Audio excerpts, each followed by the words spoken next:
Most guns turn into useless anchors the second they hit the water. Bullets that rip through steel on land can barely travel 2 yards underwater. But some firearms don't just survive down there, they dominate. In this video, we dive into why most guns fail underwater, the physics behind it, and which weapons are built to thrive where others drown. Whether you're into Cold War tech, elite diver kits, or just want to understand the science behind supercavitating ammo, this one matters, because if your life ever depended on it, you'd want to know which trigger actually works when submerged.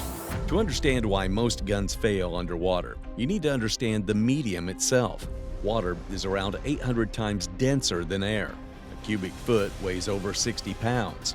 That density creates drag that kills bullet velocity almost immediately. A 7.62 millimeter round that rifles 500 yards in open air won't go more than 6 feet underwater. And worse, it tumbles due to instability, making it not just slow, but wildly inaccurate. Standard firearms are built for air, where gas expansion and recoil timing happen in milliseconds. Underwater, that same gas behaves differently. It can't expand fast enough, the pressure spikes unevenly, and the bullet faces so much resistance that muzzle energy collapses. Semi-automatics suffer even more because their gas systems can't recycle reliably in a dense medium. That turns most pistols into awkward single shots. Revolvers do a bit better because they don't rely on gas cycling, but their range and power still nosedive. The few guns that do work underwater all exploit a phenomenon called superactivation. Instead of spinning bullets, they fire dart-like projectiles that create a gas bubble around themselves. That bubble reduces drag drastically and stabilizes the dart's path. No bubble, no range. It's that simple. These weapons aren't modified land guns. They're purpose-built for the underwater kill zone. Now, let's break down 6 firearms that prove what works beneath the surface. When Soviet divers unveiled the APS in 1975, it looked like an AK-47 dragged through a hydrodynamics lab. The familiar stamped steel receiver was stretched to accommodate a 26-round magazine loaded not with bullets, but with 5.66 by 39 millimeter steel darts, nearly 5 inches long. Unlike conventional bullets that rely on spin stabilization via rifling, the APS's darts use superactivation, a phenomenon where a bubble forms around a fast-moving object to reduce drag. These darts ride that bubble cavity, allowing them to maintain stability and speed over longer distances underwater. At a depth of 5 meters, the APS has a lethal range of 30 meters, 3 times the effective reach of most spear guns. At 20 meters depth, range shrinks to 20 meters. At 40, it's closer to 11. The gas-operated action includes perforated gas ports to minimize bubble signature and prevent shooter exposure. The rear of the receiver is open, allowing water to flush through the system, reducing pressure buildup. A gas regulator lets divers toggle between short gas strokes for air operation and longer ones for submerged use.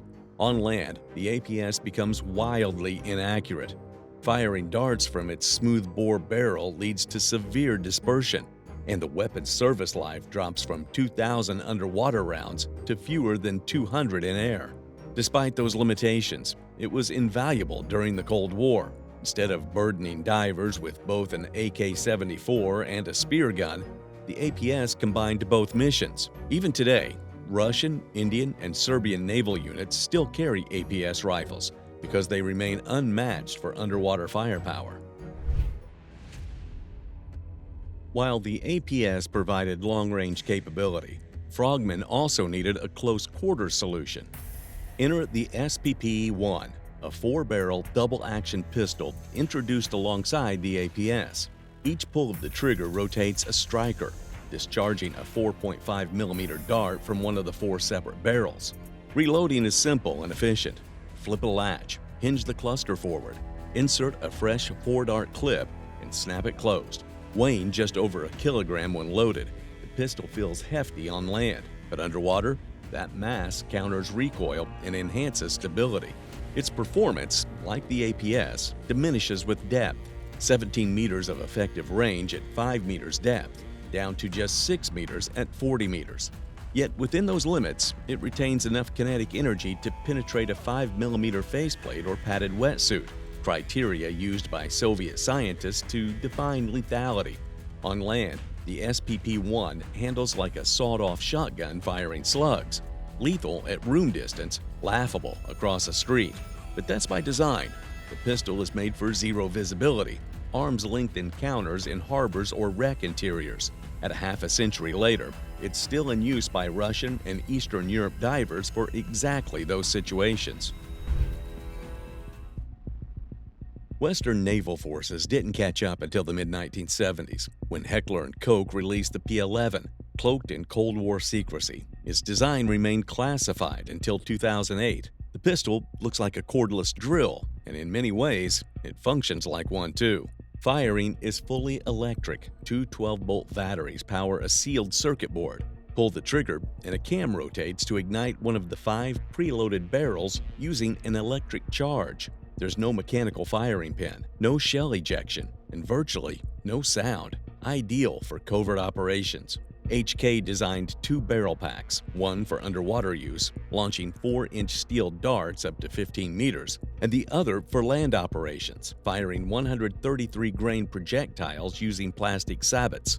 These sabots ride the bore halfway and then stop at a constriction ring, allowing the bullet to exit almost silently while sealing expanding gases. Downsides: once all 5 rounds are fired, the entire barrel block must be sent back to the manufacturer for reloading, and its waterproofing is only rated to about 10 meters, sufficient for covert insertions but limiting compared to deeper operating Soviet gear. Still, its near-silent operation and snag-free profile make it a favorite among NATO maritime units. By the 2000s, Russian engineers decided it was time to create a true amphibious weapon. The result?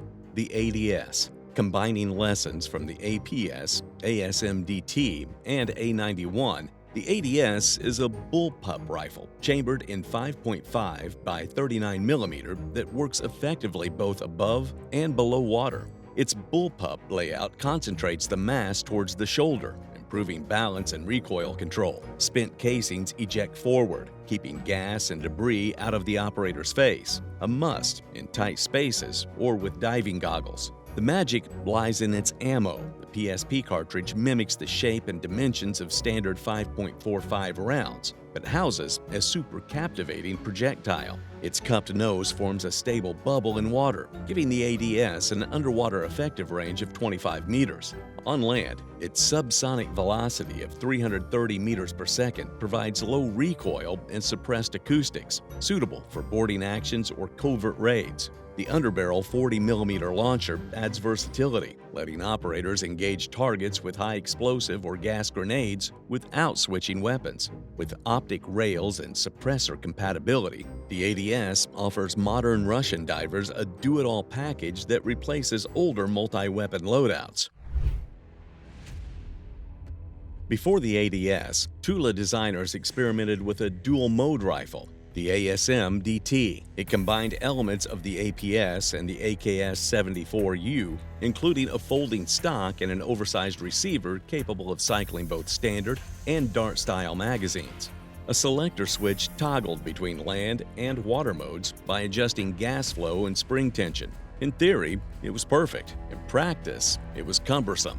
Operators had to carry 2 types of magazines and switch manually mid-mission, a logistical nightmare during fast-paced underwater engagements. While the ASM-DT never entered wide service, its development led to critical findings. Chief among them, rather than building a gun around 2 types of ammo, it's better to build one universal supercavitating round. That realization paved the way for the PSP cartridge and the ADS rifle. China's QBS-06 first appeared publicly during joint naval drills in 2010.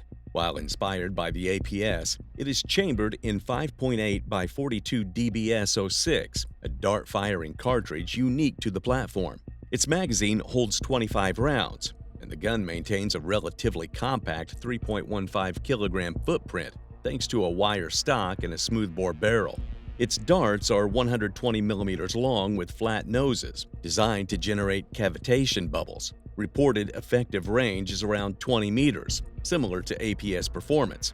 However, analysts suggest that above water, the QBS-06 suffers from excess wear due to the lack of resistance acting on the round.